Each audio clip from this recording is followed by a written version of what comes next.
Se saluda. No te había visto antes. Estaba aquí con mi amigo Juan Fernando hace 10 años, gran presentador de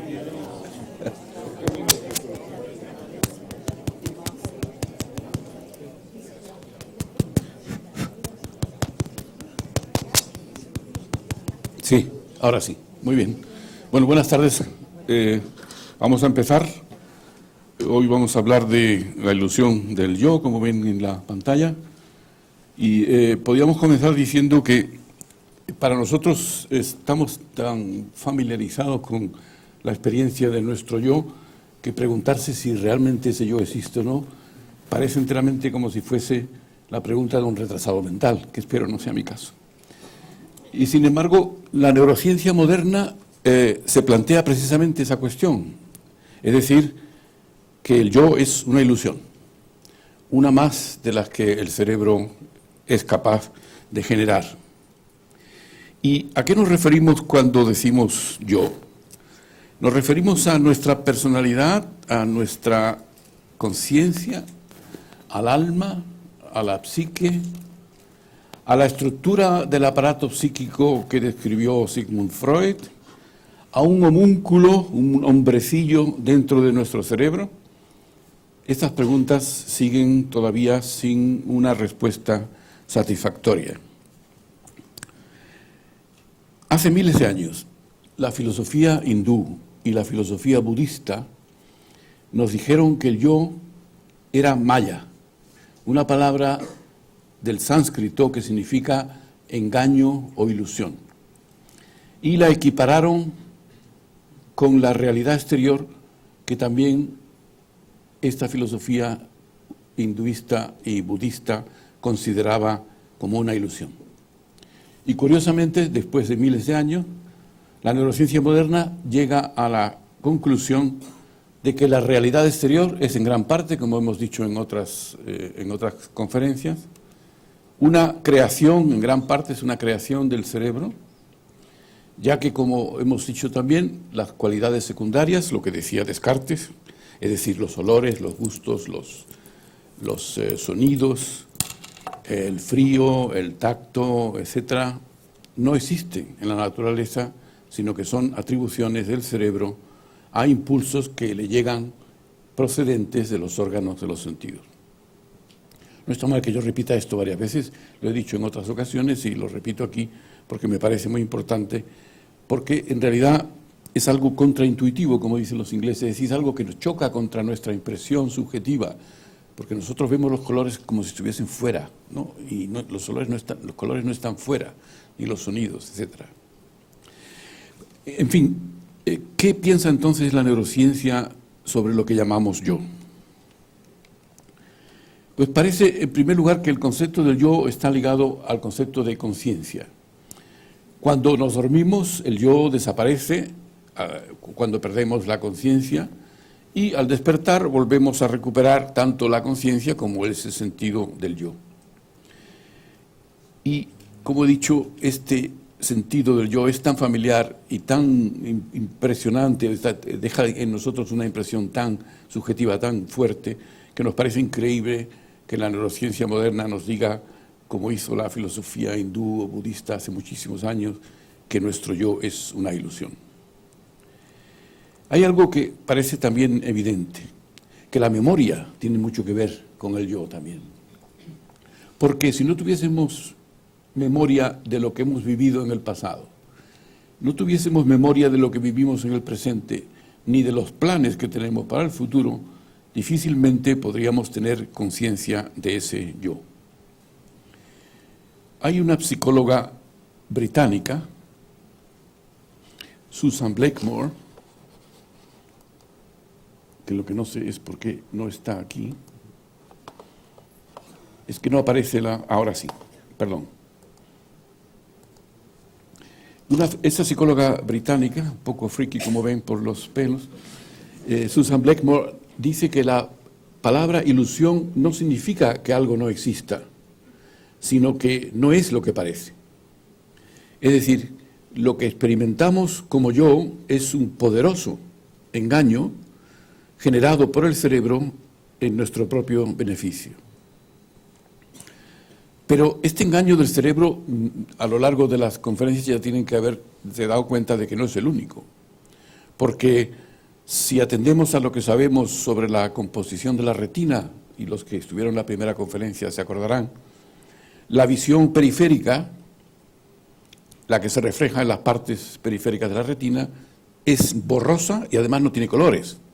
Pero para nosotros ni es borrosa, ni tiene, y además está coloreada. Luego, por tanto, es un engaño. Lo único que es nítido y coloreado es lo que se refleja en la fóvea central, que es donde están la mayoría de los receptores, los fotorreceptores. Tenemos además, como dijimos el primer día, 2 manchas ciegas en la retina, porque ya no hay receptores, porque ahí por donde salen el nervio óptico, las fibras que componen el nervio óptico y por donde entran los vasos sanguíneos, venas y, bueno, salen venas y entran arterias. Por tanto, esa mancha ciega tenía que verse en el campo visual como 2 manchas negras, redondas, igual que la mancha ciega del ojo. Y sin embargo, el cerebro cubre la información que falta. Además, el campo visual nos parece continuo, no interrumpido, y sin embargo sabemos que durante una fracción de segundo ese campo visual desaparece entre 2 movimientos oculares. Y también dijimos que si nos apretamos el bulbo, vemos como el campo visual se mueve, ¿no? Cosa que no hacemos cuando movemos activamente los ojos. Luego todo esto son cosas que el cerebro genera, al igual probablemente que genera la ilusión de que la realidad exterior es todo lo que vemos fuera y el propio yo. Cuando nos miramos en un espejo, contemplamos nuestro cuerpo como una especie de receptáculo que habitamos, es decir, ese sentido de que somos individuos dentro de nuestros cuerpos, y es lo que se ha llamado la teoría del yo. En la historia del pensamiento destaca el filósofo alemán Immanuel Kant, que creía firmemente en la existencia de un yo unificado como centro de su propia filosofía. Sin embargo, el psicólogo estadounidense William James, ya lo conocen probablemente de otras conferencias, pensaba que el yo era una edición barata y desagradable del alma, así se expresaba. Argumentaba que todo lo que realmente existía eran estados transitorios de conciencia y que nuestra creencia en un yo unificado se debía a que experimentábamos estados mentales sucesivos dentro del flujo de nuestra conciencia. Le llamaba corriente o flujo de la conciencia. Hay otros autores que han sugerido que el yo sería algo así como el fantasma en la máquina o el espíritu en la máquina, es decir, suponiendo la existencia de un alma no física. Renato Descartes indicó que el yo no era observable objetivamente, sino que solo se experimentaba subjetivamente. Y otro filósofo que ya también conocen, David Hume, un filósofo empirista escocés, en el siglo XVIII formuló una teoría alternativa que decía que el yo no era una entidad aislada, sino más bien un haz de sensaciones, percepciones y pensamientos, de los que el yo emerge uniendo todas esas experiencias. Se adelantaba en realidad a nuestro tiempo. David Hume afirmaba que no había ninguna prueba de que existiese un lugar donde convergiesen todas esas experiencias, cosa que hoy día la neurociencia acepta sin problemas. Y citándolo textualmente a David Hume, dice lo siguiente: por mi parte, cuando entro más íntimamente en lo que llamo mí mismo, en inglés myself, siempre tropiezo con alguna percepción particular de calor o frío, luz o sombra, amor u odio, dolor o placer. En ningún momento puedo nunca cogerme a mí mismo sin una percepción, y nunca puedo observar nada excepto la percepción. Cuando desaparecen mis percepciones por algún tiempo, como cuando estoy profundamente dormido, durante tal tiempo estoy insensible y puede en verdad decirse que no existo. recomiendo David Hume, es un pensador muy importante.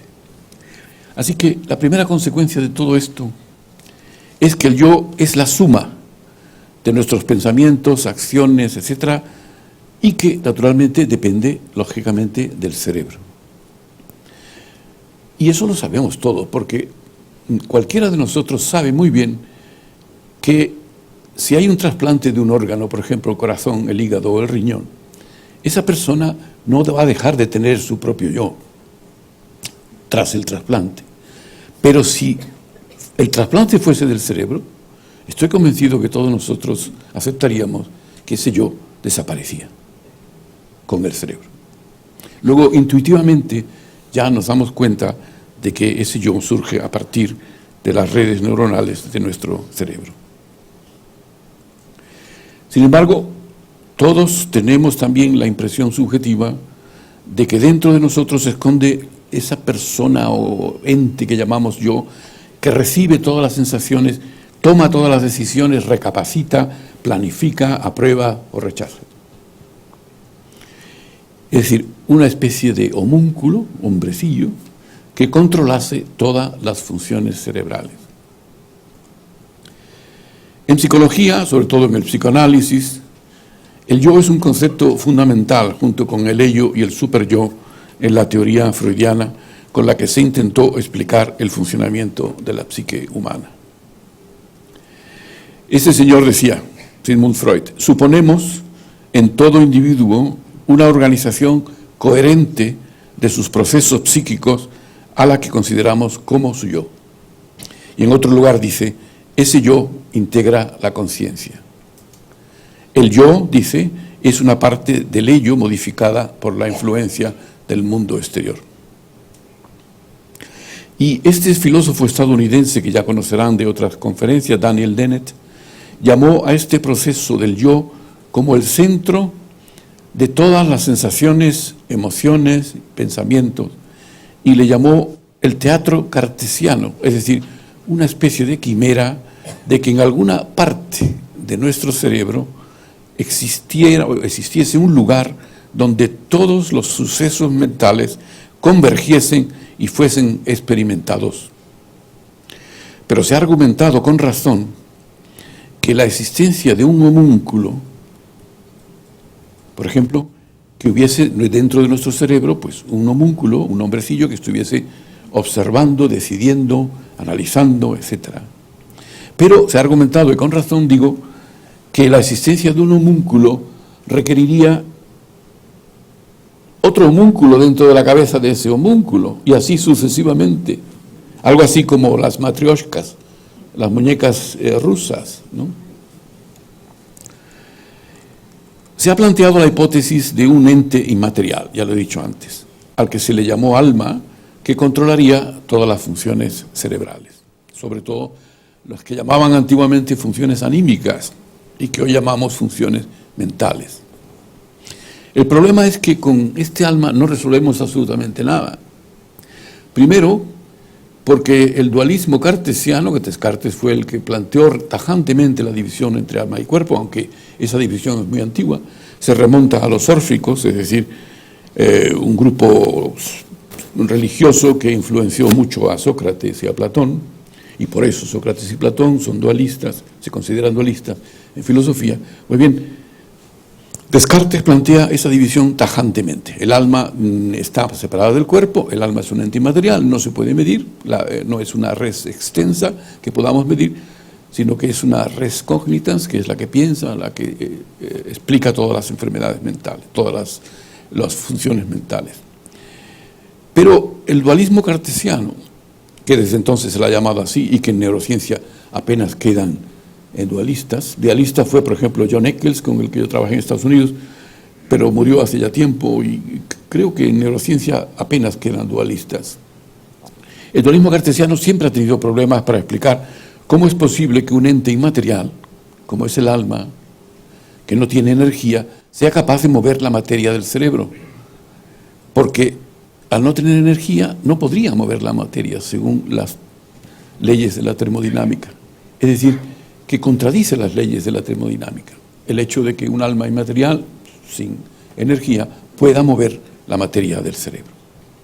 En segundo lugar, porque la hipótesis del alma nos da una explicación, pero invalida cualquier investigación ulterior. ¿Por qué? Porque la creencia en ella hace superfluo cualquier esfuerzo para conocer cuáles son las razones y los mecanismos de lo que llamamos la ilusión del yo. Aparte de eso, la hipótesis del alma no es una hipótesis científica, porque si seguimos los criterios del filósofo austriaco Karl Popper, las hipótesis como el alma, etcétera, no son ni confirmables ni falsables y por tanto no son hipótesis científicas. Aparte de eso, no tenemos ninguna prueba de que exista algo permanente, ni en nosotros mismos, ni en todo lo que nos rodea, ya que todo lo que somos y vemos es efímero y perecedero. Muy probablemente nuestro cerebro crea la experiencia del yo a partir de una multitud de experiencias, como hemos visto antes con James y David Hume, tanto las que llegan a través de los órganos de los sentidos como las que hemos almacenado en nuestra memoria. Como he dicho antes, sabemos que el cerebro construye un modelo del mundo exterior y que teje las experiencias para formar una historia coherente que le permita interpretar y predecir futuras acciones.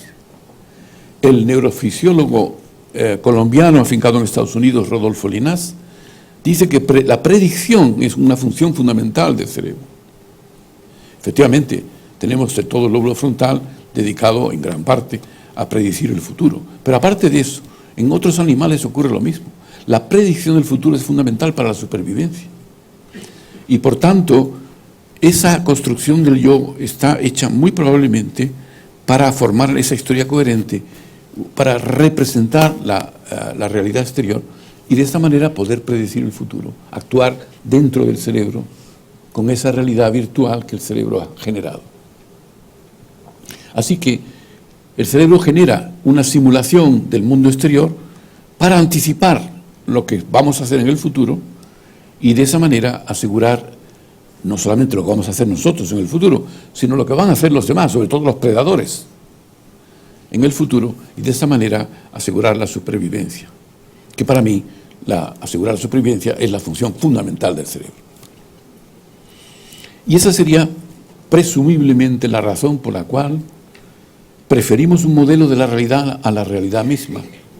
El otro día me parece que dije que en realidad el cerebro está actuando con una realidad virtual y que por tanto la realidad virtual que ahora nos parece tan interesante no es otra cosa, ya estamos acostumbrados a ella, ¿no?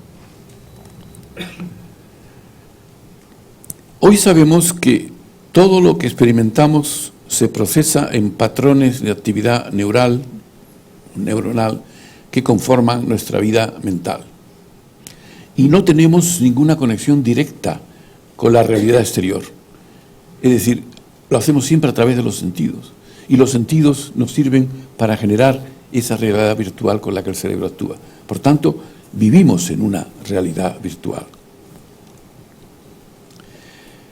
La filosofía hindú, como hemos dicho antes, considera también la realidad exterior como maya, es decir, engaño o ilusión. Pero es que también lo dice Descartes. Las cualidades secundarias de los objetos, dice Descartes, dependen del sujeto que las experimenta. Y ya mencioné en otra ocasión, pero no me importa repetirlo, al filósofo napolitano del siglo XVIII, Giambattista Vico, que lo expresa muy claramente en su libro La antiquísima sabiduría de los italianos. Ahí dice, si los sentidos son facultades activas, entonces hacemos los colores de las cosas, creamos los colores al ver, creamos los gustos al gustar, los sonidos al oír y el frío y el calor al tocar. Y si recuerdan también, este filósofo empirista, George Berkeley, este es Vico, Giambattista Vico, es la única imagen que se puede obtener de este señor.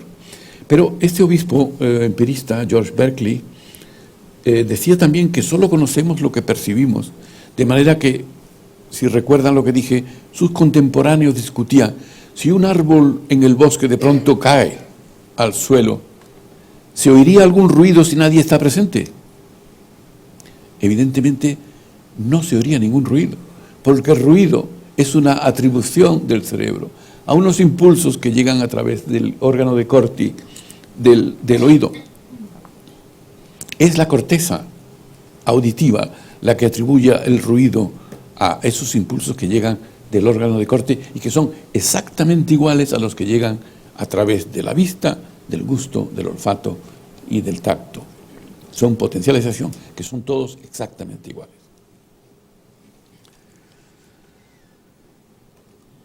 Es decir, en el caso de los colores, ¿qué existe ahí fuera?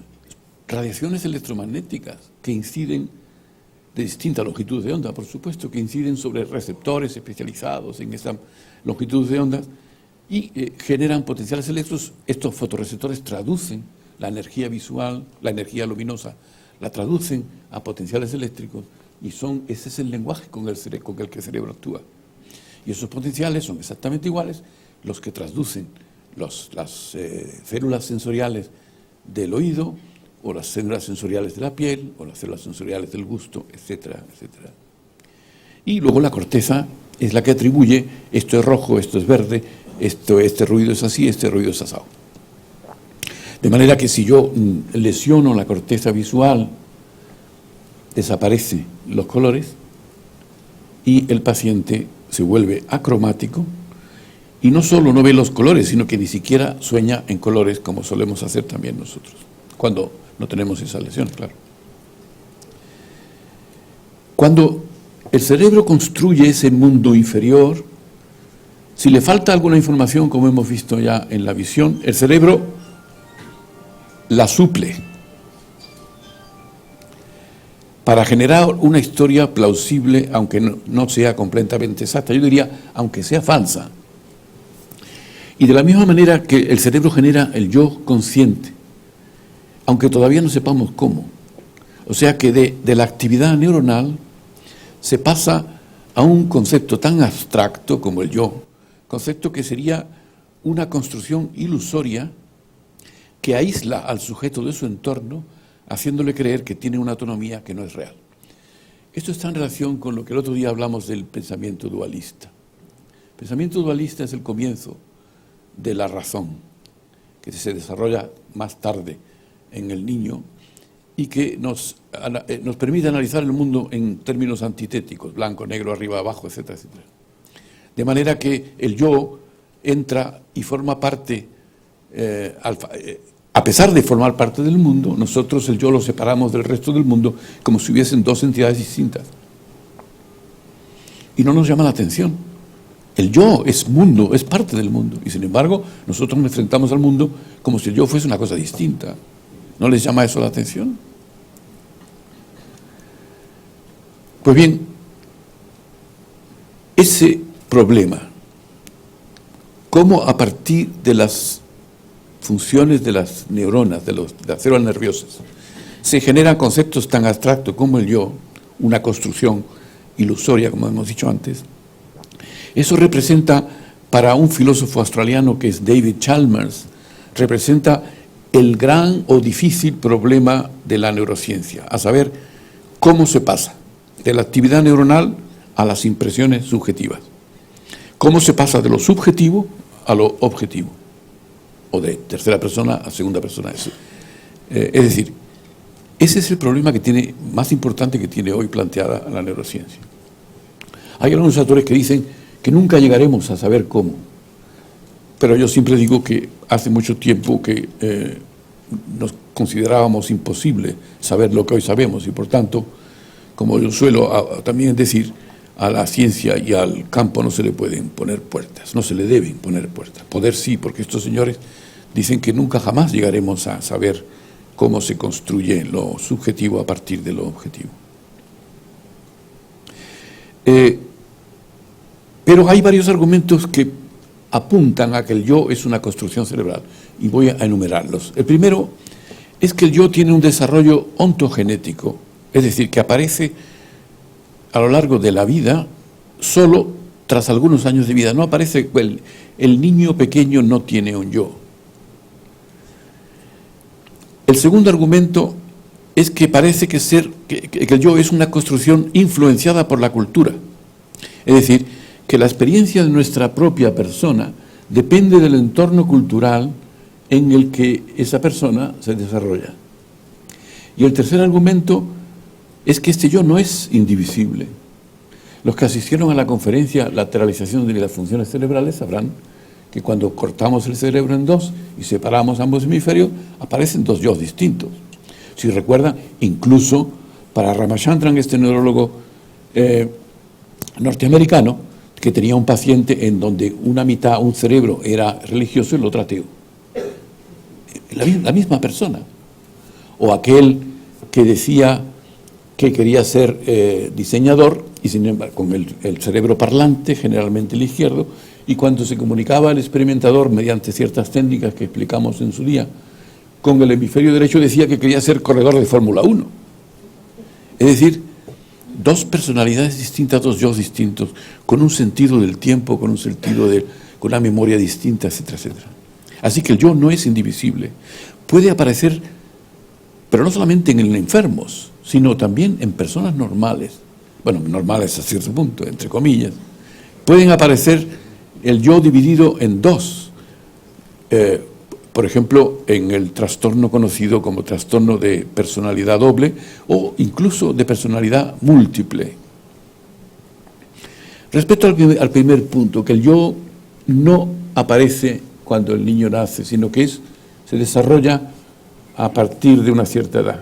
Esto lo sabemos porque el psicólogo suizo Jean Piaget, que también he mencionado en otras ocasiones, que dedicó toda su vida al análisis del desarrollo de la mente infantil de sus propios hijos, desgraciadamente para ellos, hay que ver lo que tenía el padre todo el día examinando, haciendo el experimento con sus hijos. Pues, en fin, hay cosas peores, desde luego. Pues bien, este señor supone que la conciencia del yo se desarrolla en la edad comprendida entre los 2 años y medio y los 4 años. En esta edad el niño adquiere, según él, una imagen de sí mismo, la autoconciencia y por tanto el sé yo. Como dije la semana pasada, y me lo discutían algunos de ustedes, que ahora no están aquí presentes, los chimpancés y también otros animales, cachalotes, ballenas azules, delfines, hasta una elefanta,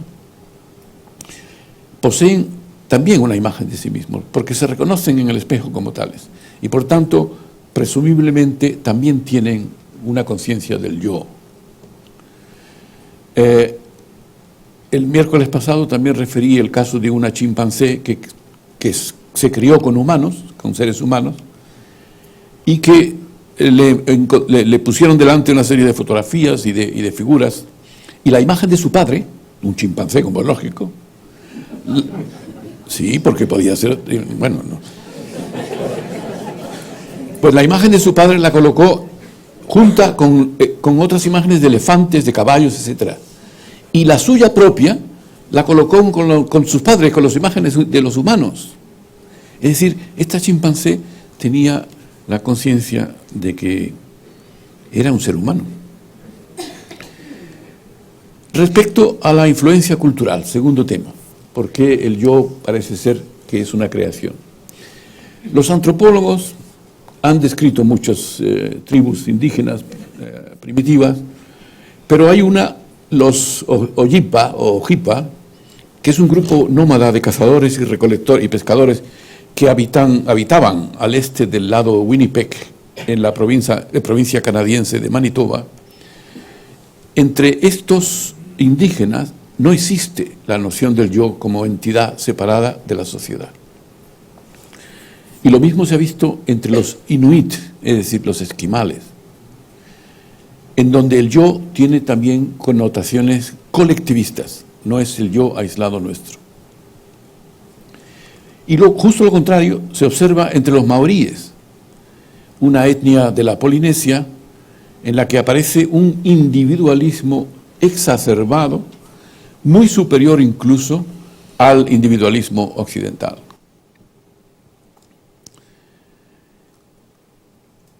¿Qué sentido tendría esa ilusión del yo? Bueno, se ha argumentado, y pienso que es una hipótesis plausible. Bueno, no me he referido al tercer argumento, que es la división del yo, ya lo hemos visto antes con respecto a los pacientes con cerebro partido, que aparecen dos yo distintos, pero también en personas de doble personalidad. ¿Se acuerdan de Norman Bates, Perkins? En Psicosis de Hitchcock, efectivamente. Doble personalidad, su madre y él mismo. Pero es que también hay trastornos de múltiple personalidad. En Estados Unidos se ha descrito una señora que tenía 160 personalidades diferentes. Qué barbaridad, ¿verdad? El marido, yo creo que ni existía. Cualquiera se casaba con esta señora. Y lo curioso es que las personalidades son distintas, pero son distintas también de sexo. Son distintas de aficiones, son distintas de manera de pensar, etcétera, etcétera. De todas maneras, en Europa no se dan tantos casos de personalidad múltiple como en Estados Unidos. Y los psiquiatras suponen que la base del trastorno de múltiple personalidad, en la base de este trastorno, hay un abuso sexual en la infancia. Yo lo único que sé es que parece una moda, porque desde luego en Europa no hay tantos casos de personalidad múltiple como en Estados Unidos. Bueno, ¿y qué sentido, repito, tendría la ilusión del yo? Bueno, se ha argumentado, y yo pienso que es una hipótesis aceptable, plausible, que la razón es simplemente la función de predecir la conducta de los demás. Si creo que dentro de mí existe una persona que se comporta como cualquier otra, entonces yo puedo predecir el comportamiento de los demás observando esa persona dentro de mí, lo cual hacemos muy a menudo. La autoconciencia sería, pues, el invento del yo o del cerebro para saber qué van a hacer los demás, qué van a hacer los otros, predecir la conducta de los demás. A esto se le añaden naturalmente las neuronas espejo que mencionamos en otra ocasión, que sirven para percibir, para la empatía, como la base de la empatía, para saber las emociones, reflejar las emociones de los demás, los actos motores de los demás y poder anticipar qué es lo que van a realizar. Lo cual para la supervivencia, evidentemente, en la época de cazadores-recolectores, pues era importantísimo.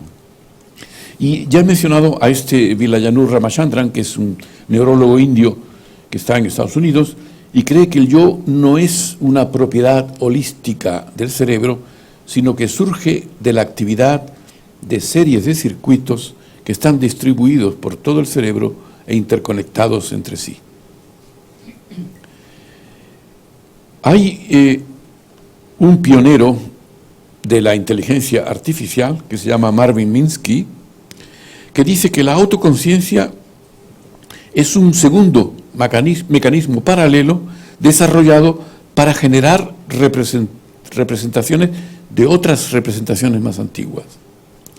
Y el psicólogo inglés Nicholas Humphrey supone que nuestra capacidad de introspección, de entrar dentro de nosotros mismos, puede haberse desarrollado específicamente para construir modelos de la mente de otras personas y de esa manera predecir la conducta. Así que hay muchos autores que van en esa dirección, que el yo nos sirve para predecir la conducta de los demás. Esta última afirmación de Humphrey nos llevaría a relacionar la autoconciencia, como he dicho, con las neuronas espejo, que nos permiten, como he dicho en otra ocasión, reflejar en el cerebro no solamente los actos motores de los demás, sino también las emociones y, sobre todo, las intenciones de los demás. Si recuerdan, dijimos que el autista no tiene o tiene un defecto en estas neuronas y por tanto se retrae en sí mismo, ya lo dijimos en otro día. Pues bien, de acuerdo con lo que decía Ramachandran, habría que plantearse la cuestión de si existe un solo yo en nuestro cerebro. Yo recuerdo cuando era estudiante, el siglo pasado, es decir, hace muchísimo tiempo, y en los primeros años de mi andadura como neurofisiólogo, que los neurocientíficos en esa época buscaban afanosamente la memoria, mayúscula, la memoria, asumiendo que era una sola entidad. Y hoy sabemos que hay distintos tipos de memoria con distintas localizaciones cerebrales. Por ejemplo, el caso clásico de H.M., un paciente que ha muerto recientemente y que fue estudiado por Brenda Milner, una neurofisióloga canadiense, durante muchísimos años. Este señor tenía un ataque epiléptico y el foco epiléptico estaba en el hipocampo. Entonces los neurocirujanos, espero que no haya nadie presente, extirparon, equivocadamente pienso yo, ambos hipocampi, los hipocampos de ambos hemisferios. El hipocampo está en relación con la memoria espacial, con la memoria autobiográfica, etc. Con lo cual, este paciente perdió la memoria, la capacidad de almacenar la memoria, la capacidad de pasar de la memoria a corto plazo, que está en otro lugar del cerebro, a memoria a largo plazo, que es una función del hipocampo. Muy bien, este paciente al cabo de una hora perdía la noción de lo que había vivido la época anterior. De manera que cuando el médico llegaba al médico, le saludaba, etcétera, etcétera, al día siguiente volvía al médico y no lo conocía, a pesar de haber estado con él horas, ¿no? Y cuando el médico le decía que su tío había muerto, un tío que quería muchísimo, pues lloraba cada vez porque no se acordaba de que ya se lo había dicho el médico anteriormente. Es decir, tenía una memoria que no pasaba de una hora, Pues bien, sin embargo, este paciente no perdía la memoria motora. Si se le ponía un ejercicio de memoria motora, lo conservaba durante todo el tiempo y al día siguiente lo mejoraba y otra vez al día siguiente. Es decir, la memoria motora no está localizada en el hipocampo. Pues bien, como digo, en mi época de estudiante no existía más que la memoria. Pero es que también ha ocurrido con la inteligencia, letras grandes.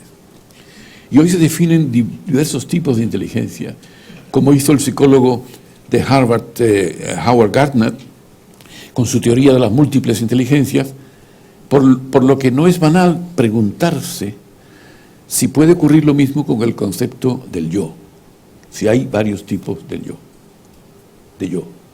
Por cierto, en la teoría el trastorno de personalidades múltiples, yo siempre digo que es naturalmente un rasgo patológico, pero que en la persona normal también observamos distintos tipos de personalidad en el mismo individuo.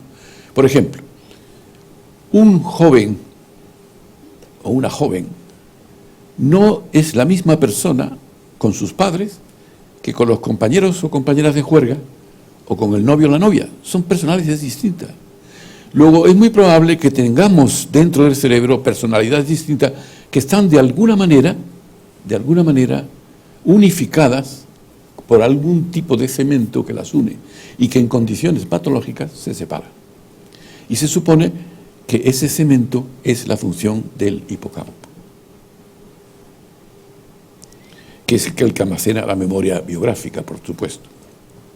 Pues bien, con la inteligencia pasa lo mismo.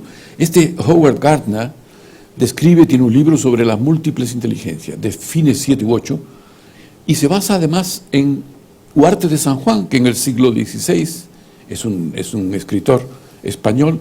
En el siglo XVI tiene un libro que se llama Examen de Ingenios. Le llamaba ingenios, pero si traducimos ingenios al lenguaje moderno, podríamos llamar examen de las inteligencias, porque en realidad lo que describe son distintos tipos de inteligencia. Por cierto, hay que decir que Howard Gardner cita a nuestro Huarte de San Juan, así que no hay que reprocharle nada. Así que habría que preguntarse si no tenemos distintos tipos del yo. Y Ramachandran, este indio que han visto antes, habla de diversos yos, o al menos de distintos aspectos del yo, él nos atreve a decir, como por ejemplo sentido de unidad, la multitud de sensaciones y creencias, el sentido de la continuidad en el tiempo, el control de las propias acciones, que está relacionado con el tema de la libertad o libre albedrío, del que vamos a tratar el miércoles que viene, el sentido de estar anclado en el cuerpo, el sentido de la propia valía, la dignidad, mortalidad o inmortalidad, etc. Y cada uno de estos aspectos podría, dice él, estar mediados por centros diferentes en distintas partes del cerebro y que por conveniencia, me parece una tontería, la naturaleza los ha unido no por conveniencia, sino probablemente porque sirven a la supervivencia, es decir, los agrupamos todos en una sola palabra, el yo.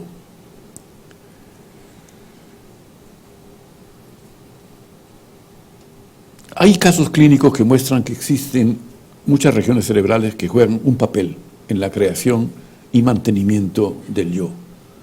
Pero como hemos dicho al principio, no existe en el cerebro ningún centro en donde se reúna todo físicamente. También sabemos que hay ciertas lesiones cerebrales que pueden cambiar radicalmente la personalidad del paciente, haciendo que se convierta en una persona completamente diferente. En otra conferencia mencioné el tema de la lobotomía, si recuerdan. La lobotomía era una operación que hacían neurocirujanos. Le dieron el premio Nobel a un portugués que fue el que la inventó, que es una absoluta operación bárbara de separar el lóbulo frontal del resto del cerebro, metiendo por la nariz un estilete y girándolo, y de esta manera separando la conexión del lóbulo frontal con el resto del cerebro. La persona cambia completamente de personalidad. Si recuerdan, bueno, no sé si recuerdan, pero si no recuerdan, para eso estoy yo aquí. Hay el caso célebre de Phineas Gage, que es un capataz en Vermont, en Estados Unidos, que estaba haciendo saltar rocas con pólvora para que pasase la vía del tren, los ferrocarriles. Y el procedimiento era hacer un boquete y con un taladro, un barreno, bueno, primero meter pólvora, luego arena, luego meter la mecha y todo esto con un barreno al revés, la punta hacia arriba, la parte roma hacia abajo, apisonarlo y luego encender la mecha, salir corriendo porque claro, aquello explota. Pero al hacer esto, el apisonamiento de la pólvora, chocó el barreno con la roca, se generó una chispa eléctrica, incendió la pólvora y el barreno salió despedido y le entró por aquí y le salió por aquí. Es decir, le cortó prácticamente la conexión del lóbulo frontal con el resto del cerebro. Ese señor, que era un capataz querido por todos sus trabajadores, etcétera, muy amable, se convirtió en una fiera. Era, ¿cómo diría?, amoral, no respetaba nada, hacía chistes a costa de los demás, era una cosa verdaderamente insoportable. Algo así como, yo no sé si Robert Louis Stevenson, en su novela Dr. Jekyll y Mr. Hyde, que es más o menos sobre la época, porque estamos hablando de 1800 y pico, a lo mejor se basó, no lo sé, habría que estudiarlo, una tesis doctoral. Si se basó precisamente en este caso, porque fue muy conocido, ¿no? Es decir, que cambió completamente de personalidad. Y lo mismo podemos también decir de personas que ingieren drogas, que pueden convertirla en alguien que se comporta y piensa de forma totalmente diferente a como era normalmente. Uno de los casos clínicos en los que aparece un trastorno del concepto del yo corporal es el que se acompaña de un síntoma que se conoce como asomatognosia. Asomatognosia, somato, cuerpo, gnosis, conocimiento, a partícula privativa, es decir, falta de capacidad para reconocer una parte de su cuerpo. Lo que suele ocurrir tras un derrame cerebral que dañe zonas amplias de la corteza cerebral. Pues bien, la asomatognosia, que en algunos casos es realmente dramática, una persona, por ejemplo, que no reconoce su pierna como suya y que está en la cama y quiere coger la pierna y sacarla, dice, ¿qué hace esta pierna aquí? Y la quiere sacar de la cama y se cae al suelo naturalmente detrás de la pierna porque es suya, lógico. Así que la somatognosia está considerada como una fragmentación del yo, por lo menos del yo corporal. Otro ejemplo es lo que se llama el síndrome de la negligencia hemiespacial. ¿Qué significa esta palabra? Pues bien, cuando hay lesiones generalmente del lóbulo parietal del hemisferio derecho, el paciente ignora, o mejor dicho, no atiende la mitad izquierda del campo visual.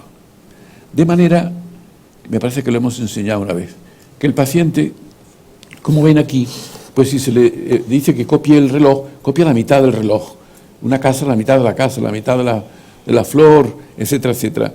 Aquí se ve también otro paciente en la mitad del reloj.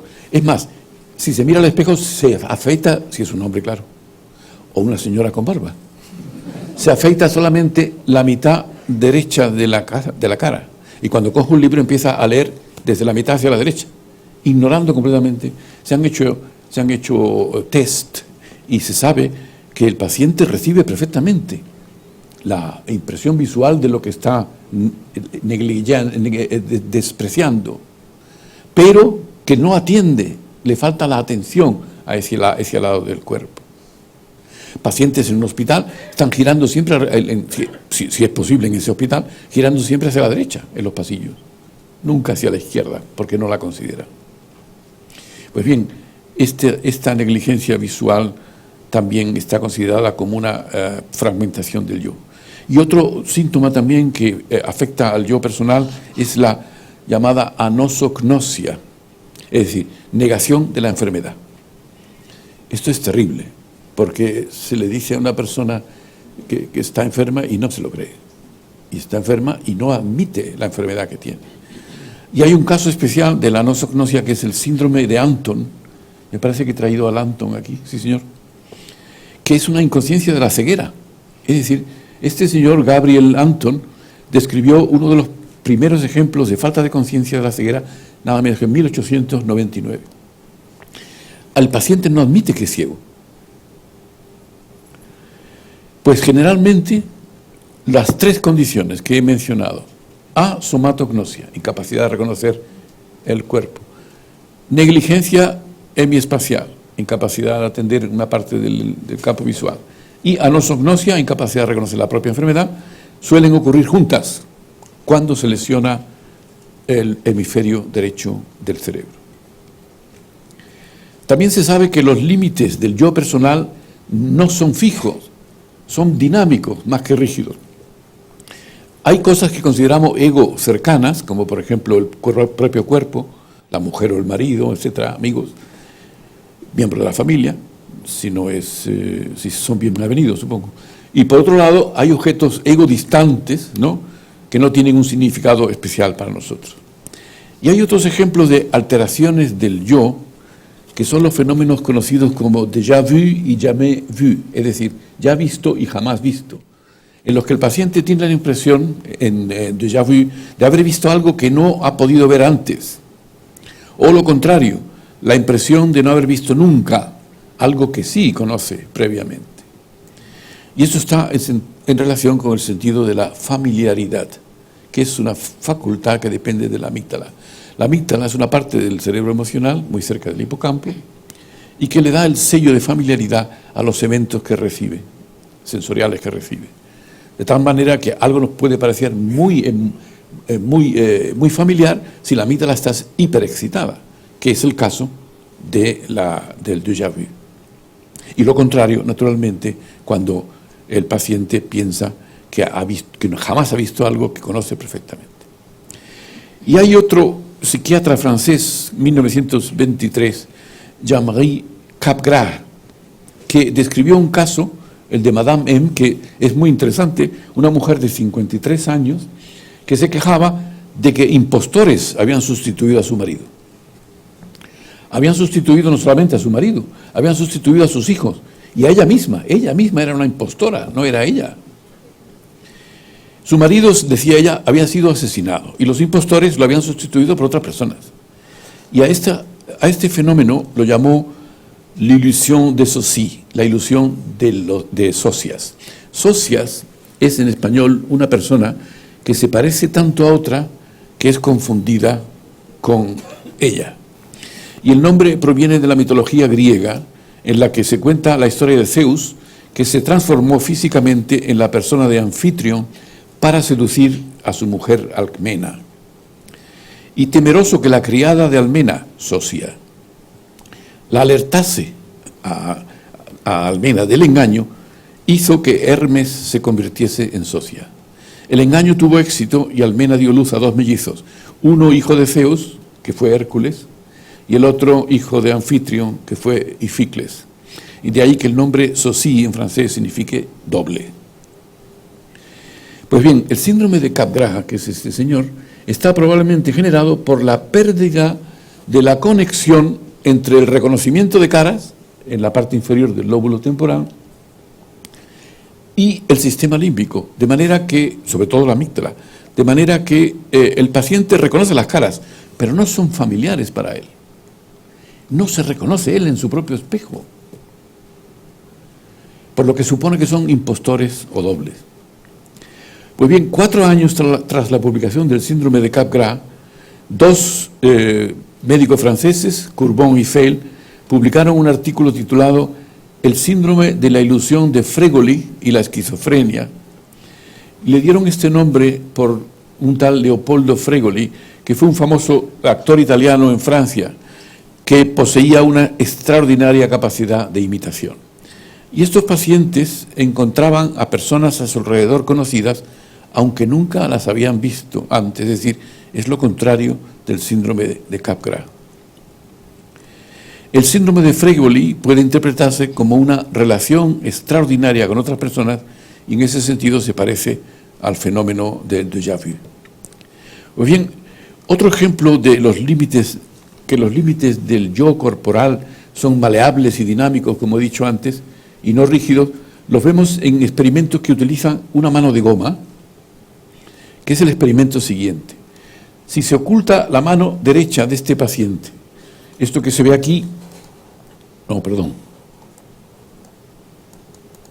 bueno, y ahora vamos a buscar la mano. Aquí está. Esto que ven aquí, el paciente no puede ver su mano porque oculta la mano que está debajo, ¿no? Así que el paciente no ve la mano derecha de su cuerpo. Y se le coloca al lado una mano de goma. Y entonces el experimentador, utilizando un punzón o un cepillo, acaricia suavemente las mismas partes de la mano de goma que de su mano real. El acariciamiento de la mano que no ve, naturalmente el paciente no lo ve, pero sí está viendo cómo se acaricia la mano de goma. Y esto se hace simultáneamente repetidas veces. Al cabo de unos minutos, el sujeto siente que la mano de goma forma parte de su cuerpo. Es decir, la fusión de la información táctil y la información visual en el cerebro crea esa ilusión. Hay otros ejemplos que Ramachandran, por ejemplo, este neurólogo indio, ha hecho, ¿no? Que es colocar una silla detrás de otra y tocar la nariz de delante, etcétera, y de pronto aparece, el paciente tiene la sensación de que la nariz se le ha prolongado hasta el soñar. Bueno, hay muchos ejemplos de esto.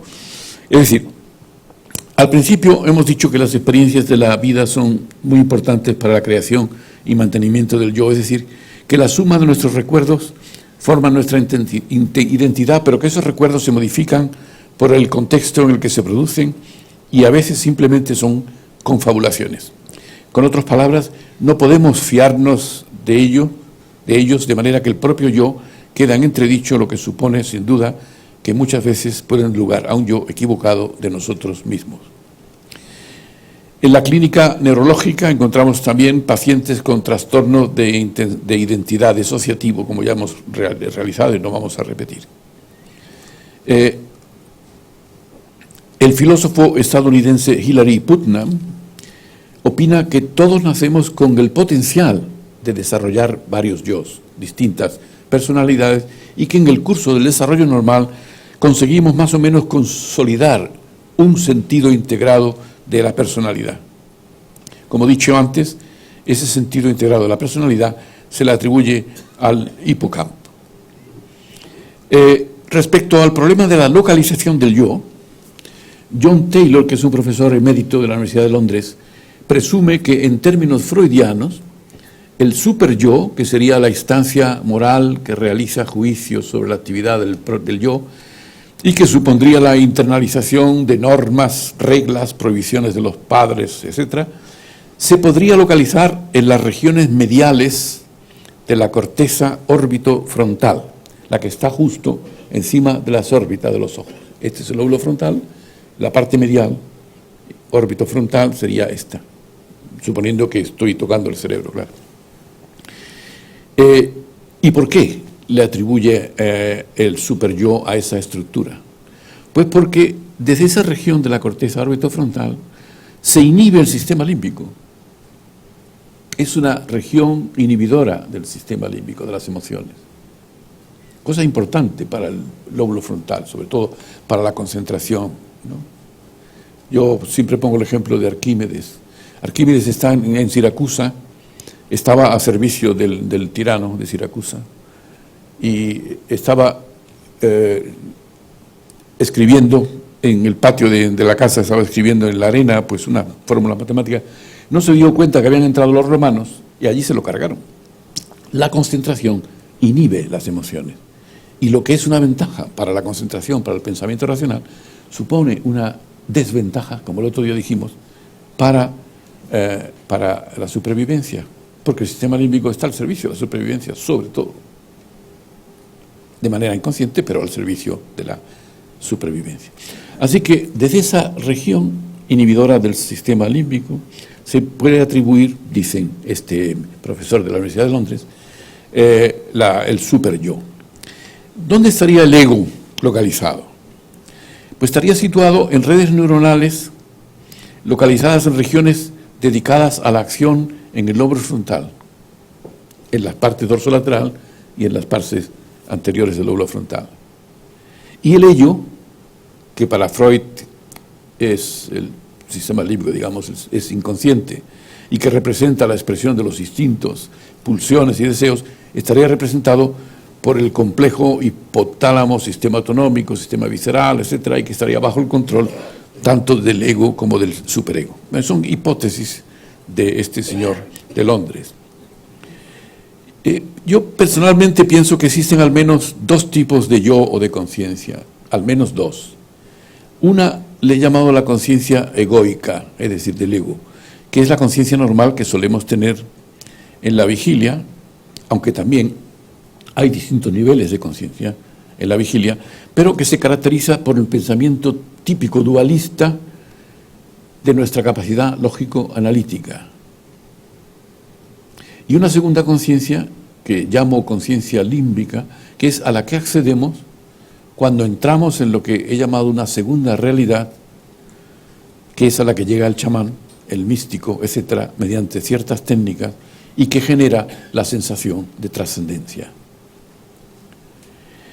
Y la he llamado conciencia límbica porque se debe a la hiperactividad de determinadas estructuras del sistema límbico, las que se encuentran en la profundidad del lóbulo temporal, como son la amígdala, el hipocampo, el septo, etcétera. La estimulación de esas estructuras, sea por electricidad o electromagnética, es capaz de producir experiencias que se llaman espirituales, religiosas, luminosas, divinas o de trascendencia. Ambas conciencias, la egoica y la límbica, y la conciencia límbica, son antagónicas. Y una condición para que se produzca la conciencia límbica es la anulación o la inhibición de la conciencia egoica, algo que hace siglos conoce la filosofía oriental. Anular el yo, dicen. Cuando están meditando hay que anular el yo para poder acceder a esa conciencia límbica. Es de suponer que la conciencia egoica depende de estructuras cerebrales filogenéticamente más modernas, como la corteza prefrontal o la corteza cingulada anterior, que es el número 4 aquí en esta figura. Está en la parte interior, como ve, el cíngulo es una parte de la corteza que rodea al cuerpo calloso que está por debajo. El cuerpo calloso estaría por aquí y la conciencia, la conciencia cingulada anterior estaría por aquí. Así que esa sería es de suponer que esas serían las estructuras más modernas que están en relación con el lóbulo frontal que sustentarían la conciencia egoica. Mientras que la conciencia límbica dependería presumiblemente de estructuras más antiguas que pertenecen al sistema emocional o sistema límbico. En resumen, el yo como construcción cerebral no tiene una localización exacta en el cerebro y es posible que existan distintos tipos de yo y de conciencia. Los límites no son fijos y tanto ciertos experimentos como la patología nos demuestra su fragilidad. Llama la atención el hecho de que atribuyamos al yo la mayoría de la actividad cerebral otra equivocación, cuando en realidad el yo racional es una instancia que ha aparecido muy tardíamente en la evolución, si lo comparamos con el inconsciente, que siendo mucho más antiguo, gobierna la inmensa mayoría de nuestra actividad cerebral al servicio de la supervivencia del organismo. Siempre he dicho que Freud se quedó corto cuando comparaba la mente con un iceberg, en donde la parte consciente era la superficie que estaba por encima del agua y que el resto de ese iceberg gigantesco era el inconsciente. Pues se quedó corto. Nos falta, sin embargo, una hipótesis satisfactoria para explicar por qué el cerebro genera ese yo unificado. Ya hemos visto algunas hipótesis interesantes y cuál sería su función concreta. Y nada más. Muchas gracias por su atención.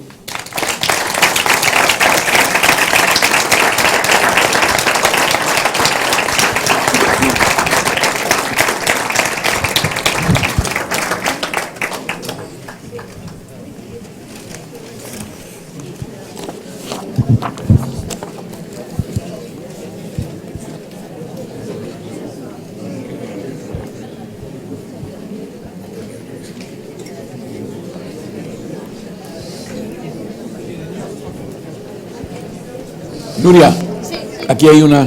ya lo he visto. Estoy dando la vuelta. Vamos a esperar un momento a que se tranquilice la audiencia. Está saliendo.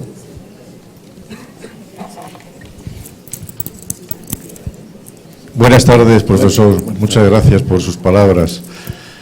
Yo, a propósito de esta afirmación que ha hecho ya repetidamente en las conferencias anteriores, no estuve, pero lo he oído hoy, de el cerebro creador, me ha recordado inmediatamente un libro que acabo de leer no hace mucho del profesor Pérez Álvarez, me parece que es catedrático de Psicología de Valladolid, El mito del cerebro creador.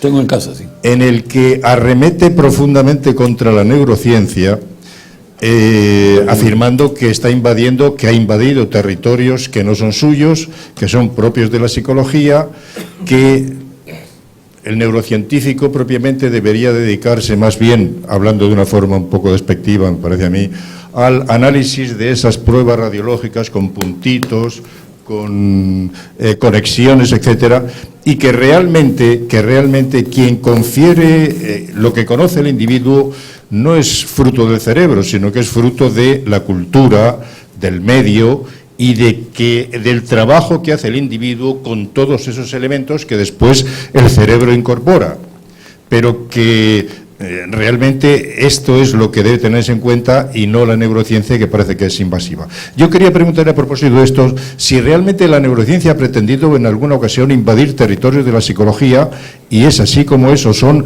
ámbitos totalmente diferentes los que tratan una y otra especialidad.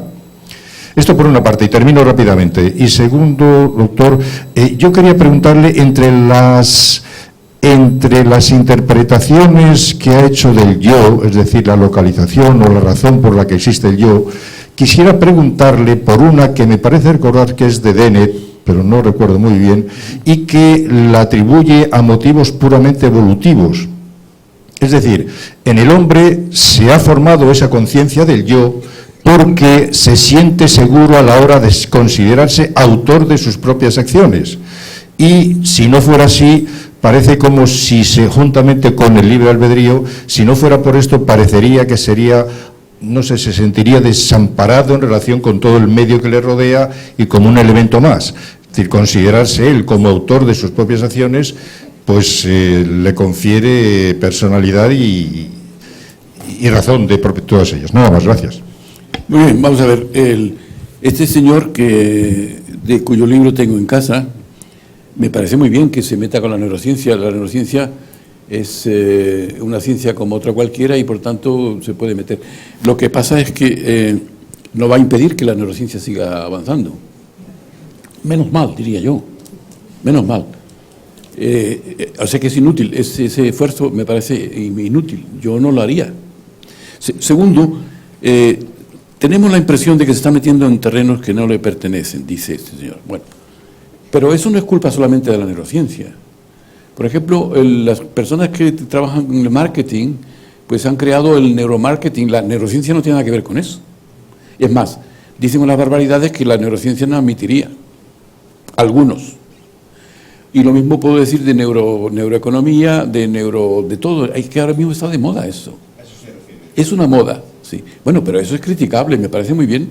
Ahora bien, respecto a la psicología es otro tema, porque la psicología durante mucho tiempo ha trabajado con hipótesis, ¿no? Que no pasaban de eso. Pero si tenemos una ciencia experimental que aclare algunas de las hipótesis que la psicología ha planteado y las confirme o las falsee, pues bienvenido sea. ¿No le parece? Luego, sí, luego me parece que este señor, en ese sentido, yo no lo entiendo, no sé, pero bueno, es que a lo mejor le quiere poner puertas al campo y resulta completamente inútil. La importancia del medio. Bueno, estuve hablando el otro día de que no nacemos como una tabula rasa, no todo es cultura. Es absurdo pensar que todo lo que nosotros tenemos en la cabeza es cultura. Si fuese así y naciésemos prácticamente con una tabla rasa, ya estaríamos muertos hace muchísimo tiempo. Nacemos con una serie de predisposiciones genéticas, que era el título del miércoles pasado, que nos permiten, y probablemente tendremos muchas más de las que hoy conocemos, dije también, que nos permiten ya de entrada, ¿no? Pues enfrentarnos al mundo como lo hacen todos los animales, con sus instintos. Un animal que no tuviese instinto estaría también muerto. Y William James, si recuerdan, decía, pero si el cerebro del ser humano es mucho mayor que el de los animales, ¿cómo va a tener menos predisposiciones? Tiene que tener más predisposiciones genéticas.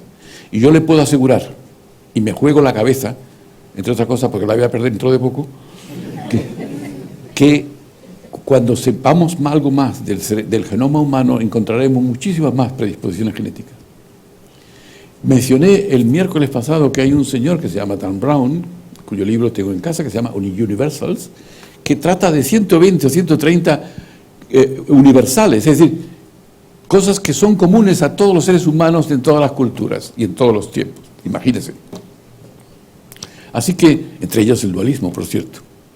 Así que la importancia del medio no hay que despreciarla, pero tampoco hay que exagerarla, ¿no? Porque es absurdo. A mí me llama mucho la atención cuando la gente dice, bueno, ¿cuál es el tanto por ciento de los genes y cuándo es el tanto por ciento del medio ambiente? Esa división es inútil por dos razones. Primero, porque los genes son el resultado de la interacción del organismo con el medio ambiente a lo largo de la evolución, punto uno. Y segundo, porque esos genes no se pueden expresar si no hay un ambiente adecuado para que se puedan expresar. El lenguaje es un ejemplo, la música sería otro. Yo siempre menciono a Mozart, nacido en África, no tendríamos su música, no la tendríamos, evidentemente. ¿Significa eso que no tiene el gen para la música? ¿No tenía genes para la música? Seguramente no, claro que no. Y mencioné el caso de Johann Sebastian Bach en la última conferencia, en 7 generaciones, 64 músicos. Algo genético tiene que haber, digo yo, ¿no? Algo genético. Ahora bien, si Johann Sebastian Bach nace en una familia de curtidores de pieles, pues probablemente no tendríamos la música que tenemos hoy suya. Lo mismo que si a Mozart su padre no lo pasea por toda y le está dando, lo pasea por todas las cortes europeas y encima a ella y a la pobre nana le lleva una vida imposible el pobre hombre, pero por lo menos tenemos su música, aunque haya sufrido ese pobre hombre, ¿no? Bueno, eso con respecto al medio. Con respecto a la conciencia del yo, que es producto de la evolución, pues claro que sí, igual que todo el cerebro, naturalmente. Si el yo es una construcción cerebral, el yo es un producto de la evolución. Eso es una perogrullada como la copa de un pino. Que la creación del yo por parte del cerebro es para que nos sintamos autores de nuestras propias acciones. Bueno, de eso yo no me fío mucho. Y lo digo por una razón, porque nosotros tenemos una imagen de nosotros mismos que suele ser equivocada. Las impresiones subjetivas yo las pongo en entredicho siempre. ¿Por qué? Pues porque hemos estado 20 siglos creyendo que el Sol giraba alrededor de la Tierra. ¿Por qué? Porque la impresión subjetiva es que el Sol sale por oriente y se pone por occidente. Y todavía hoy decimos, ha salido el Sol, se ha puesto el Sol, etcétera, ¿no? El sol no se mueve, es la Tierra la que se mueve. ¿Tenemos la impresión subjetiva de que la Tierra se mueve? No, señor. La impresión subjetiva es que se mueve el Sol. Y le costó la vida a Giordano Bruno en 1600 y a Galileo la confinación en su casa hasta su muerte. Pero la sociedad de recolectores y cazadores sí tendría alguna explicación en aquellos tiempos. Es posible, sí, pero lo que estoy diciendo es que las impresiones subjetivas que hoy tenemos, ¿no?, hay que ponerlas en entredicho. Yo soy escéptico, no solamente por naturaleza, no diría, pero por profesión sí. Yo tengo que ser escéptico. Yo tengo que poner en tela de juicio todas las creencias que tenemos por una razón muy sencilla, porque tenemos creencias equivocadas y que por tanto hay que poner en entredicho todas las creencias que tenemos. Y tengo ese ejemplo de la Tierra y el Sol, pero hay otro, que la Tierra es plana también ha durado siglos hasta que nos hemos dado cuenta de que no era plana. Y tenemos mucha gente que lo ha dicho durante muchos siglos que la Tierra era plana. Y era una impresión subjetiva, porque nos parece que la Tierra es plana, pero no lo es. Etcétera, etcétera. No voy a seguir por este camino. Las impresiones subjetivas hay que tenerlas en cuenta. Y con respecto al libre albedrío, bueno, espere hasta el miércoles que viene, porque me lo cargo igualmente. Hola, buenas tardes. En primer lugar, muchas gracias por su conferencia. Nunca la había escuchado, me ha parecido muy interesante. Pero, bueno, y yo me declaro no competente en neurociencia. Yo tampoco. No, usted sí es competente en ese campo y además ha sido muy interesante todo lo que ha dicho. Ahora bien, yo le planteo a usted una cuestión que tiene que ver con mi campo, que es el de la filosofía, porque claro, usted se ha hecho mención de filósofos y de conceptos filosóficos. Entonces, por sintetizar, digamos, mi objeción se refiere al uso de la palabra ilusión, ¿no? Porque claro, usted dice que el yo es una ilusión, es el título de su conferencia. Entonces, claro, la utilización de esa palabra me parece cuestionable por lo siguiente. El hecho de que el yo sea una construcción, usted mismo lo ha explicado brillantemente, ¿no?, una construcción cultural y una construcción de la evolución de la vida y una construcción del cerebro que puede servir a fines, en última instancia, supervivenciales. Eso no quiere decir que el yo no tenga realidad. La ilusión estribaría, en todo caso, en atribuirle al yo una realidad primaria que no posee. Es decir, creerse uno mismo que es un yo y que luego tiene un cerebro, como dice Eccles, a quien usted ha citado en su libro con Popper, ¿no?, El yo y su cerebro. Es decir, uno es un yo y tiene además un cerebro, o tiene un cuerpo. En eso consistiría la ilusión, es decir, en considerar que hay una especie de realidad sustancial primaria que es el yo. Pero en la propia filosofía y en la tradición del pensamiento occidental, al margen de la neurociencia, ya se ha puesto en cuestión esa idea. El yo es una construcción. Esa es la idea que tiene, usted lo ha explicado bien, Piaget, y la que tiene el propio Freud. Entonces, yo no diría que el yo es una ilusión. Entonces, para explicar mejor esto, le pondría el siguiente ejemplo. Usted ha hablado de las cualidades subjetivas. Yo no creo que los filósofos que hablaron de estas cualidades, ni Berkeley, ni Descartes, y demás, digan que las cualidades subjetivas se refieran a cosas no reales. La subjetividad es una realidad también, hay una realidad subjetiva. Es que aquí los términos se utilizan de una manera que una cosa subjetivo puede tener el sentido de una opinión que es solo mía y en ese sentido pues puede ser una alucinación o una ilusión por mi parte, no compartida por nadie más. Y otra cosa es que el color, la visión del color sea algo subjetivo, puesto que pertenece al ámbito de la interioridad y no es objetivable, digamos, esa visión por los demás. Pero eso no quiere decir que esa subjetividad no tenga realidad, de hecho es compartido por todos, a no ser que uno sea daltónico. Y claro, usted me parece que lleva a cabo una especie de reduccionismo, cuando, por ejemplo, dice que el color pues no tendría realidad y lo reduce, no sé si le he entendido bien, al proceso fisiológico que produce esa reacción psíquica que es el color. Si así fuera, entonces la psicología no tendría un ámbito propio de desarrollo más allá de la neurofisiología. Y entonces, por llevar el caso al extremo, por ejemplo, Eddington, a quien seguro que usted conoce, pues decía que cuando tenemos una visión, el sentido común de la mesa, nos parece un objeto sólido, quieto, macizo, mientras que la ciencia nos dice que es un conjunto de átomos en movimiento, donde hay vacío, donde no hay quietud sino movimiento. Entonces, ¿qué pasa? Que la percepción que tenemos según el sentido común de la mesa es una ilusión, porque ahí usted está, de alguna manera, privilegiando la perspectiva o una determinada perspectiva en detrimento de otras, ¿no? O, por ejemplo, la sociedad es una ilusión, porque, claro, si los individuos que interaccionamos en la vida social nos reducimos a un conjunto de átomos, pero actuamos llevados por propósitos, o tenemos emociones en nuestras relaciones sociales, y eso finalmente es explicable por la neurociencia, entonces la sociología sería una rama de la neurociencia, o tiene un sentido propio, y si tiene un sentido propio no es una ilusión, tiene entidad propia. O sea que yo lo que le quiero decir en resumen es que el yo sea un constructo no quiere decir que sea una ilusión, y que, bueno, asociando la conciencia, nuestra vida es más plena y más libre cuanto más consciente es, por mucho que reconozcamos que la conciencia es algo, digamos, que aparece en nosotros a partir de la masa de lo inconsciente, a partir de la evolución biológica. Pero una vez que aparece, eso es una conquista que hace de nuestra vida más plena y más libre. Eso es lo que le quería preguntar. Muchas gracias. Muy bien, gracias. Bravo. Bueno, vamos a ver. Ilusión es una palabra de ilusión y engaño, la he puesto como maya en la filosofía hindú. Pero también he citado a Susan Blackmore. Susan Blackmore dice, la palabra ilusión no significa que algo no exista. Lo ha dicho ella. Y estoy de acuerdo, la cito por eso. No significa que no exista, sino simplemente que no es lo que parece. ¿Estará de acuerdo? Vale, pues entonces hemos arreglado el problema de la ilusión. Que es el que ha tardado más tiempo. Y lo ha arreglado esta señora, que es una psicóloga británica muy conocida, porque tiene el libro muy conocido. Ahora bien, me ha llamado reduccionista, y aquí yo no lo considero ninguna cosa negativa. Es más, yo soy reduccionista por naturaleza, porque toda la ciencia es reduccionista, y yo soy un científico, lo he sido toda mi vida, por tanto yo soy reduccionista. Y parafraseando el capítulo 8 del Evangelio de San Juan, que una vez en una discusión con los jesuitas en la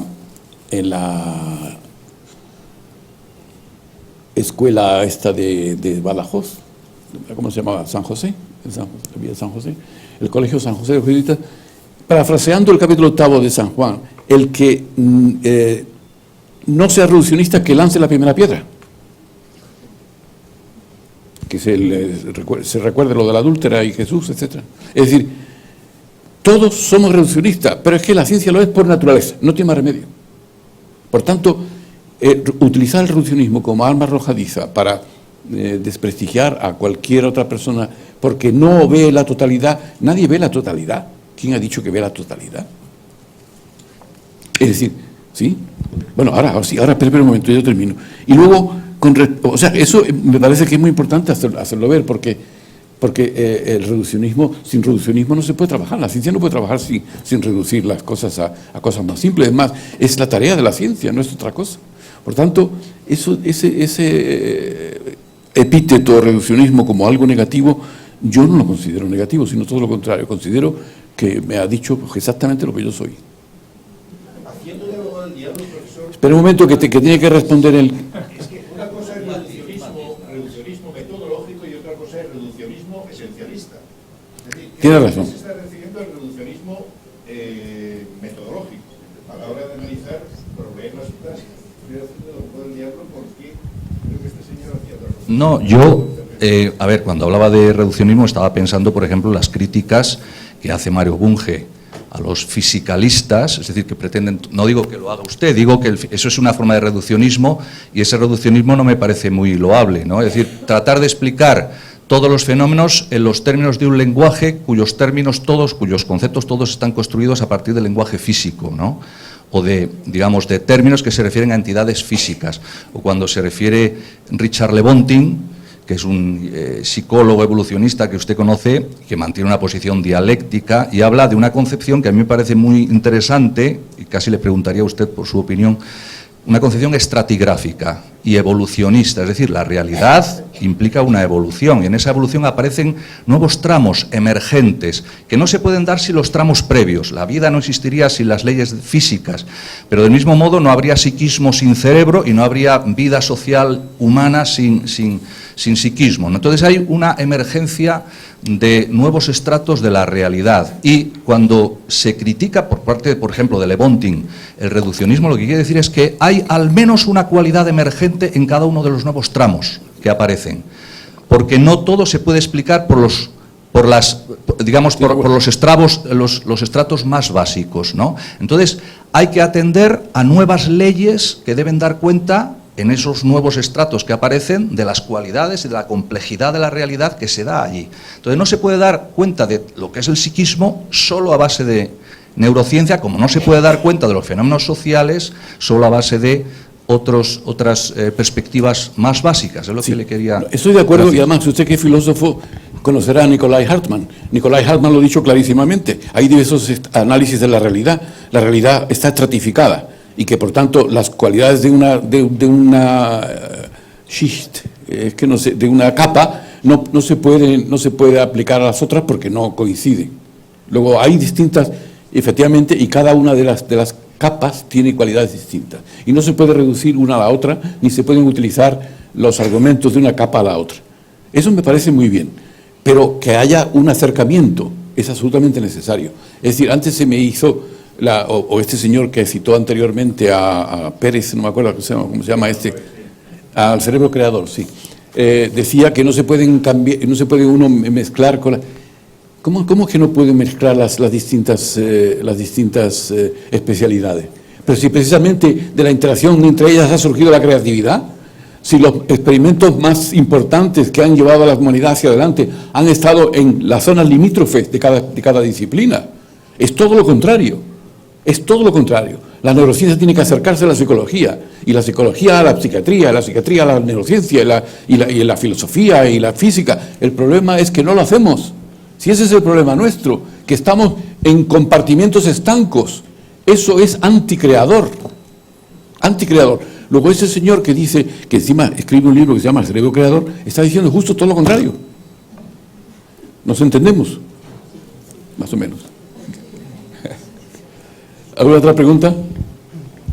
Sí. Sí, yo le quería hacer una pregunta que no se ha tratado en la conferencia, que es sobre el último libro que escribió Ray Kurzweil. Perdón un momento, el libro de Hartmann se llama Der Aufbau der realen Welt, la construcción del mundo real.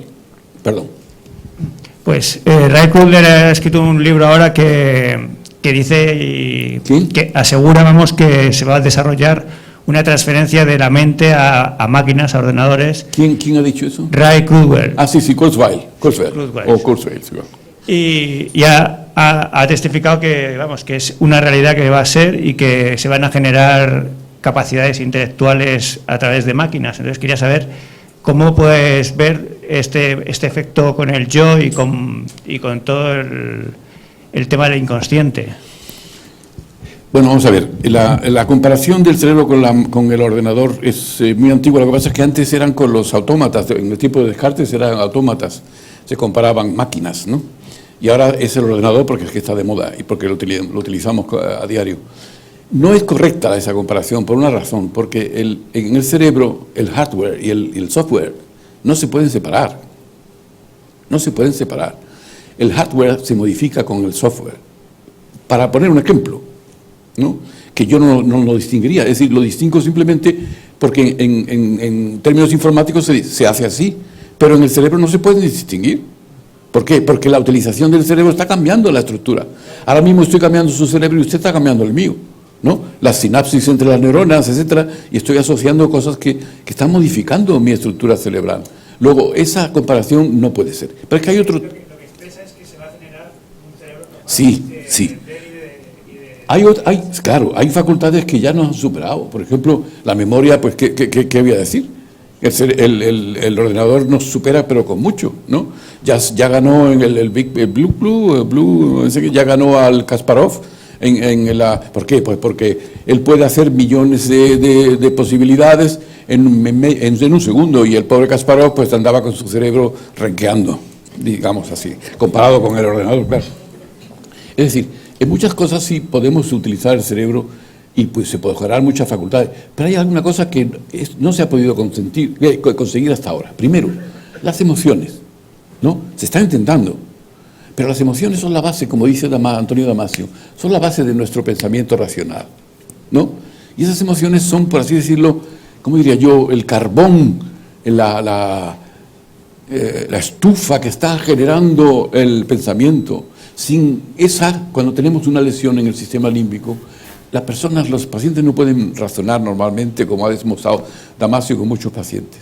Luego, por tanto, eso falta todavía en el cerebro. El cerebro no tiene emociones, digo, de la máquina, perdón. Se está intentando generar emociones en la máquina y los japoneses están haciendo robots con emociones, etcétera, que pueden llorar. Estamos lejísimos todavía de compararlos con el cerebro. Y luego hay otra cosa también que me parece importante, y es que, como he dicho antes, ¿no?, aparte de las emociones, ¿no?, el cerebro ha tenido una evolución durante millones de años, ¿no? Reproducir eso, ¿no?, en una sola máquina, esa me parece una labor de chinos, ¿eh? Y cuando digo chinos, por decir cualquier otra etnia, ¿no? Es prácticamente imposible. Y la comparación, hace tiempo que los informáticos, Kurzweil es uno de ellos, porque el libro que ha escrito, que acaba de terminar y que acabo de leer también, tiene otros anteriores donde ya están prediciendo también la llegada de la máquina que supera al cerebro. Bueno, que supera al cerebro en algunas cosas, pero que sea idéntica al cerebro ya lo veo difícil. La lógica, se está intentando también la fuzzy logic, que es la lógica difusa, aplicándola también, porque nosotros no tenemos una lógica normal y corriente matemática, sino que es difusa, y también se está intentando implementar en la máquina. Pero nos falta muchísimo todavía. Es decir, yo no pongo puertas al campo y por tanto tampoco creo, bueno, para empezar, es que no creo en muchas cosas, pero en esta tampoco, de que sea imposible que la máquina pueda llegar en un día determinado a superar las funciones mentales. Lo que no sé si nos va a interesar, porque es el tema importante. ¿Para qué vamos a crear un cerebro? Ya tenemos uno. Si nos interesa será para crear otra cosa mejor, digo yo, ¿no? Y creamos una cosa mejor, a lo mejor nos someten las máquinas, que es lo de que Isaac Asimov hace mucho tiempo en sus novelas predecía, ¿no? Pero no nos interesa, no nos va a interesar. Así que yo eso no le doy ninguna importancia. No nos va a interesar. Crear un cerebro como el nuestro, a mí me parece. La naturaleza es muy chapucera, no sé si lo sabe, muy chapucera. La finalidad no es que sea como el nuestro, sino que mejore el nuestro. Claro, en algunas cosas, pero mejorar el nuestro, ¿qué significa? Es que nosotros lo vemos desde nuestra... Darle unas capacidades que ahora mismo no somos capaces de imaginar, generando... Ah, no, eso sin duda. Claro, pues ya le he dicho que la memoria... Claro, en la memoria ya lo es, y probablemente en otras funciones, en matemáticas sin duda, etcétera, etcétera. Que sea mejor que el cerebro, por supuesto. Eso yo no tengo la menor duda. Ahora, imitar al cerebro humano, eso ya me parece una tontería. Bastante malo nos ha salido. Con muchas guerras fratricidas, genocidios sin parar. Menuda tarea imitar al cerebro humano. Es más, yo creo que espero que no se les ocurra. ¿Alguna otra pregunta? Pues de nuevo, muchas gracias a todos.